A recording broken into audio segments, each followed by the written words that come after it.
বাংলাদেশে কোরআনের রাজ কায়েম হবে ইনশাআল্লাহ। যারা বিরোধিতা করছো, 5 পাতা 6 পাতার পত্রিকা একটা বাইর করিয়া সমান ইসলামের গায়ে দিতেছ, তোমাদের নাকের ডগার উপরে কালেমার পতাকা পথ পথ করে উঠবে ইনশাআল্লাহ।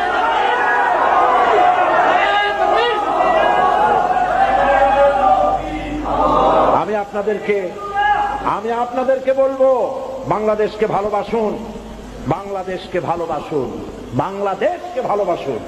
এবং এই দেশে যতদিন থাকবেন আল্লাহ আপনাদেরকে রাখুন, ইমানের সাথে রাখুন। বলি আমিন।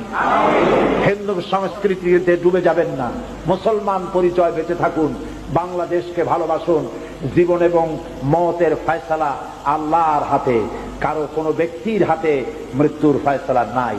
যদি আমার মৃত্যু থাকে, কারো গুলিতে আমি শহীদ হব, সারা পৃথিবী পাহারা দিয়া সেই গুলি থেকে আমাকে বাঁচাতে পারবে না।